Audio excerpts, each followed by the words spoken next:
All right, today is day 3, trying to take the goats down to the pond and get them to eat all the blackberries away. It is not a normal early morning run like I normally do first thing in the morning. I had to go to the gardening club, didn't have time to get them down there, and then so had other errands, and now it's 2:30 in the afternoon. So they've already been grazing and just relaxing, chewing their cud right now, so it'll be interesting. The goal is to get all 13 down there at once at some point in time. Haven't done that yet. And the beauty of having ever-bearing strawberries, pick some strawberries on the way down. Quinault, love them. I'm heading down to the pond. They seem to be hesitant. I'm surprised after a couple days. Here comes the first two. I think they're going to start to realize that I'm going to feed them down below. Come on, come boys. You may hear them calling in the background. Only 4 came down to begin with. Come boys! The rest stayed up. I think they were a little more satisfied there. Someone somehow had gotten into the grain and they seem to be a little more satisfied, but now they're making their way down here.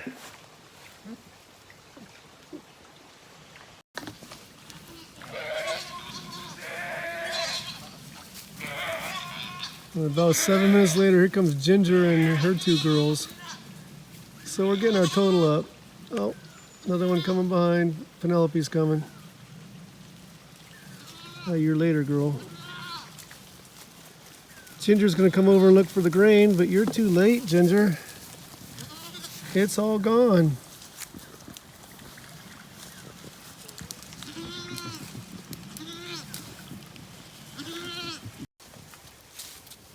In a surprising turn of events, Penelope here, the black goat, who has an injured leg, has not made it down the previous 2 days, and she is here. So I thought I'd have all 13. But you could hear them off in the distance. There's one goat that didn't come down. I'm wondering if the gate got knocked shut. Oh, here they come. Number 12 and 13. I think we have the whole herd here. Today is day 3, or is this day 4? It's now been 35 minutes in. Now I gotta go to work, but my girl Ruby's been right here with me, and the herd has moved together over here.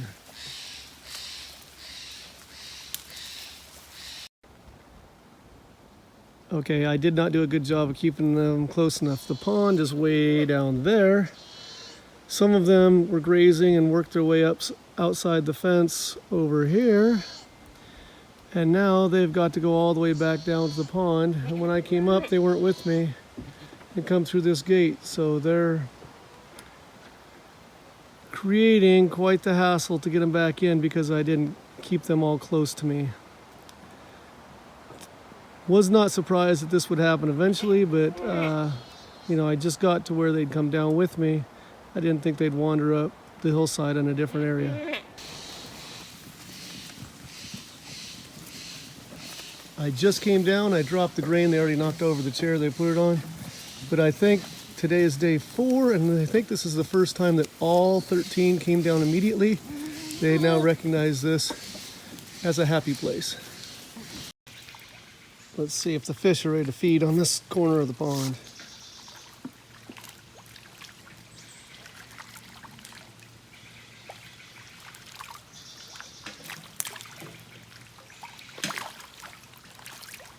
Here they come.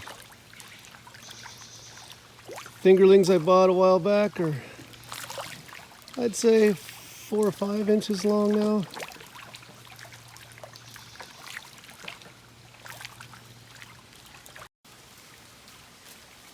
She's knocked back the outer rows and now moving in further. These guys are finding a new space over here. Bye-bye blackberries and stinging nettle. Day 4, I could only stay down here 20 minutes. I've got an elders meeting to go to. Time to bring them home. Come boys! Come boys!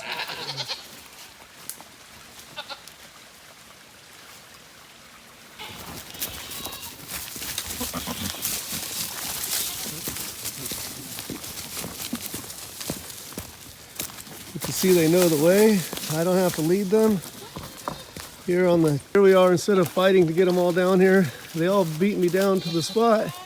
These lids I normally put grain on, they're waiting to pile in on here. The hardest part is getting grain on it. I'll get a little on the chair as well. Get them out of the way. Pour some here. Pour some here.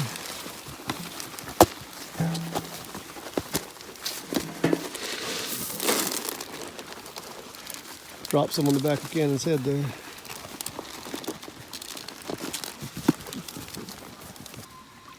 So this is the story of day 5. I've been gone for a week. I came back down after vacation. They almost knocked me over trying to run down here. I've been sitting down here reading and working on my iPad, and my whole herd seems to have disappeared. We got one in the brush here. But what I've noticed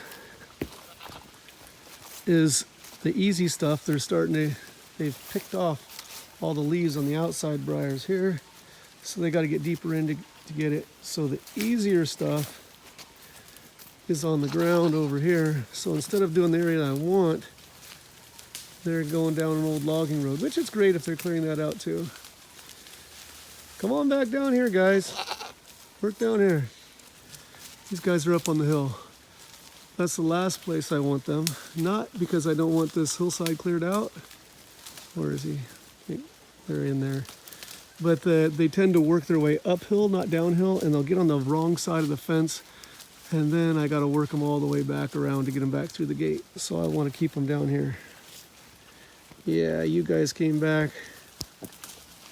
Back where I wanted you. Good boys and girls.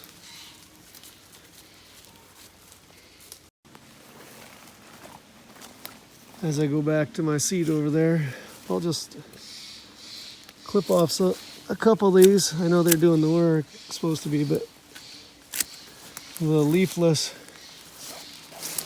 canes, they'll fall to the ground and the goats can get in there farther and get the other stuff.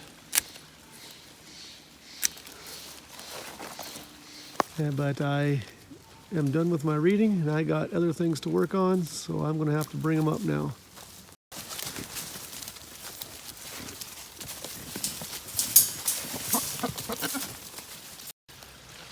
This trail on the west side of the pond is definitely more clear. This was all thick blackberries. And then this was a thin trail I could hardly walk through up here. But I don't know if I have a before video. I'll have to see if I have it to compare this. But this has definitely been cleared out. So here in late August, you can see it's not hard to get the goats down here anymore to eat. First, they know that there's going to get grain. And if you had the choice of eating on these blackberries and this stuff, or they would have had the option of eating here, or they do eat here all day long. This is the fenced-in pasture that they're normally in. This is late August, non-irrigated, so you can see how they'd much rather eat down at the pond. Much of this used to be covered with blackberries, but we fenced them in a few years ago, and the goats in here, and they took care of the blackberries, spread some grass seed, and now this is what we have. Most of the year it's nice and green, but it's been a long, hot, dry summer and no irrigation. And finally, this section of pasture right here, you see it starting to green up again. I did start throwing water on about an acre of this a couple weeks ago, so we're getting it to green back and grow back up, so the goats will have plenty of forage in their pasture. So anyway, this is coming back, and this is what they'll be eating on here in the next month or so. But thanks for joining me on the Flanagan Homestead, where Christmas trees are my business, teaching including horticulture is my job, and outdoor projects are my passion.